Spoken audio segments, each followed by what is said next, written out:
I don't think as an industry we need anything to do, because by 2020 we would have almost doubled production since 2013. The good news is that it's going to be very positive, but there are questions because of the low oil price environment. The problem is what is going to happen from 2020 onwards. The good news is with oil prices going up, it may well see the development even further, but gas prices are going down.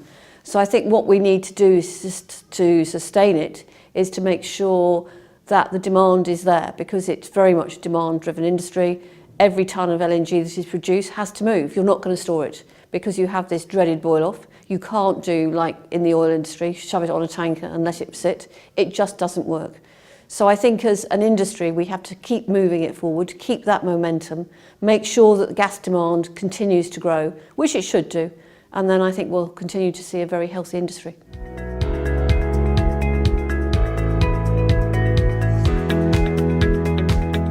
I think it's a changing market environment, without a doubt. I think I did that in my speech today. We've seen that word. Quite interestingly, someone asked me, why is there so much flexibility mentioned now? It's a bit late.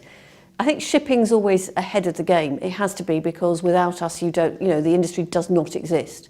The game changers are the traders coming in now. We have more and more product.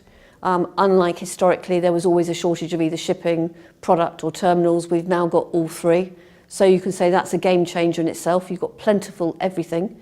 And it will be that demand. You've got to keep that demand focused. You've got to keep prices low, and then it will compete.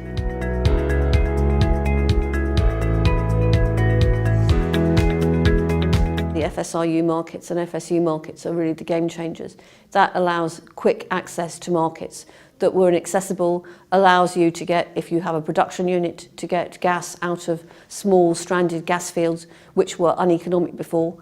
So I think we've got this new range of the F word, as I called it in a presentation recently, that is actually driving it forward and will allow new countries to suddenly look at gas. And the key thing is the gas prices will be low because there's plentiful gas supply. And that really will be the game changer.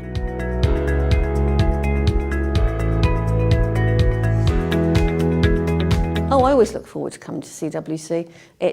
I would say it's probably the premier commercial event. I sit on the board of Gas Tech. They do not have the same commerciality. It's very, very good for CWC to attract so many people who aren't necessarily plugging their own companies. And the organisation is superb. I think it's run as a very tight ship, and I think you look after the delegates and also the speakers extremely well.